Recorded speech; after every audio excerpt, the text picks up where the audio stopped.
Regardez très bien ces deux images. D'un côté, McDonald's, plus de 400 000 restaurants à travers le monde, une machine parfaitement huileuse, le symbole même de la puissance américaine. De l'autre, une simple recette née dans une petite cuisine de Vol-Saint-Velin au début des années 2000, tacos français. Sur les papiers, le combat est perdu d'avance. Un géant contre un outsider, une multinationale contre un snack du quartier. Et pourtant, la réalité est tout autre. Pendant que McDo augmente ses prix et réduit peu à peu la taille de ses burgers, une autre marque avance discrètement mais sûrement. Au tacos. Croissance fulgurante, file d'attente interminable et une génération entière conquise. Comment un simple mélange de frites, de viande et de sauces fromagères a-t-elle pu défier un empire aussi puissant? Comment ce tacos à la française est-elle devenu un phénomène national, voire international? Et surtout, est-ce que le règne du burger en France est-elle en train de vaciller? Aujourd'hui, on plonge profondément dans ce qui pourra bien être la casse du siècle.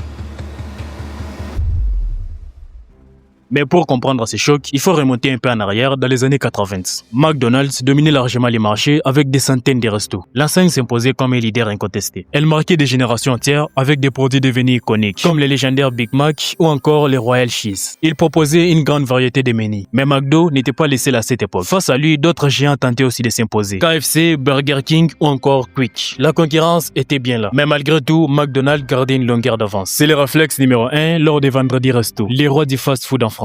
Mais ça, c'était avant la naissance d'une recette qui allait tout révolutionner. Une recette simple mais redoutable, les French tacos. Au début des années 2000, dans l'ombre des géants comme McDonald's ou KFC, personne ne fait réellement attention à ce qui est en train de naître. Tout commence dans la région de Lyon. Dans des snacks du quartier, quelque chose de différent apparaît. Les locaux testent une nouvelle recette simple. Une galette grillée, garnie de viande, de frites et surtout d'une sauce fromagère ultra gourmand. Les French tacos viennent de naître. Un produit unique, rien à voir avec les tacos mexicains traditionnels. Ici, pas de maïs, pas de recette ancestrale. Juste une création 100% urbaine, 100% française. Pensée pour être généreuse, rapide et surtout addictif. Au début, ça restait local, très local même. Juste un produit de quartier, un truc qu'on mange entre potes tard le soir. Rien ne laisse penser que ce plan pourra devenir un jour la référence même de la gastronomie française. Mais en 2010, tout change. 3 entrepreneurs se réunissent dans une pièce et décident de passer au niveau supérieur. Patrick Polonero, qui est le cerveau même de cette idée, accompagné de ses 2 amis d'enfance, Slimane Traoré et Mohamed Saouli. Leur idée, transformer ce produit de quartier à une vraie marque renommée. Ils lancent alors au tacos. Mais au début, c'est loin d'être facile.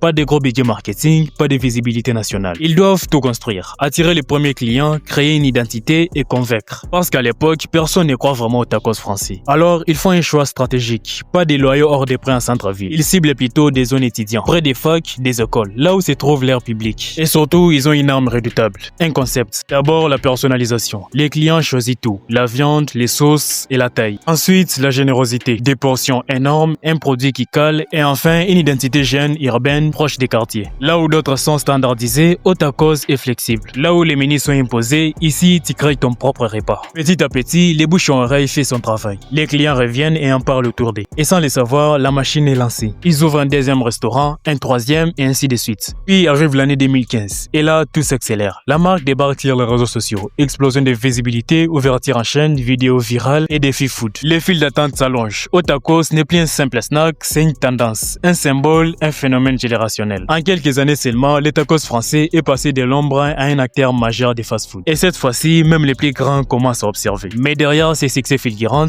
quelque chose ne tourne pas rond. Une question commence à émerger, discrète mais dérangeante. Et si cette ascension spectaculaire cachait en réalité autre chose? Un basculement, les débuts de la chute d'un géant. Un géant que tout le monde passait intouchable, McDonald's. Est-ce que l'empire est réellement menacé ou c'est simplement une illusion? Pendant que Otako se développe activement, McDonald's constate déjà une baisse de sa fréquentation. Surtout chez les jeunes de moins de 30 ans. Ils réalisent alors qu'ils ont un sérieux problème. Un problème qui est loin d'être résolu. Aujourd'hui, le consommateur a changé. Il ne cherche plus seulement la qualité, il cherche les meilleurs rapports quantité-prix. Et c'est là que les problèmes commencent pour McDonald's. Prenons un exemple simple. Un menu Big Mac avec des frites tourne autour de 10 € pour à peine 20 grammes de nourriture. En face, un tacos XXL de hauts tacos accompagné d'une boisson coûte environ 8 €. Et surtout, il est 3 fois plus généreux. Et là, les consommateurs réalisent quelque chose. La concurrence n'est plus juste à présent, elle est devenue féroce. Parce que McDonald's est coincé. S'il augmente les portions, leur coût explose. S'il baisse les prix, leur marge s'effondre. Et s'ils réduisent la qualité pour compenser, ils détruisent leur image définitivement. C'est un piège. Pendant ce temps, les tacos continuent leur ascension. Sur les réseaux, ils sont partout. Challenge, vidéos virales et dégustation. Et tout le monde parle du tacos français. Et en ce moment précis, il se passe quelque chose d'encore plus grand. Les French tacos deviennent international. Le monde entier découvre une autre facette de la gastronomie française. Plus moderne, plus généreuse et surtout plus virale. Et certains touristes viennent même uniquement pour goûter ces tacos. Et Otakos ne s'arrête pas là. La marque dépasse les frontières en ouvrant d'autres restaurants en Espagne, en Belgique, en France et même en Afrique. Ce n'est plus un simple fast-food local, c'est devenu un acteur clé, un moteur économique. Une marque qui emploie des milliers de jeunes à travers la France. Et surtout, un concurrent que même les géants ne peuvent plus ignorer. Mais alors dans tout ça, que devient McDonald's en France? La vérité, c'est que McDonald's n'a jamais disparu. Loin de là, il reste un acteur incontournable. Une machine mondiale, une marque ancrée dans les habitudes des millions de personnes. Mais quelque chose a changé. McDonald's n'est plus la référence numéro 1 incontestée. Petit à petit, il passe d'un choix évident à une simple alternative. Pendant ces temps, Otakos continue d'avancer. Plus rapide, plus viral et plus proche des nouvelles attentes. Mais attention, penser que Otakos peut détrôner McDonald's du jour au lendemain serait une grosse erreur. Parce que McDonald's, ce n'est pas juste une chaîne de fast-food. C'est une présence mondiale, des milliers de restaurants, une puissance logistique énorme. Un géant qui n'est pas prêt de s'arrêter. Alors oui, Otakos grandit, oui, il bouscule les codes, oui, il attire une nouvelle génération, mais dépasser McDonald's, ça, c'est une toute autre histoire. Une histoire qui ne se jouera pas aujourd'hui, peut-être demain, peut-être dans quelques années. Mais une chose est sûre, la guerre des fast-food en France ne fait que commencer.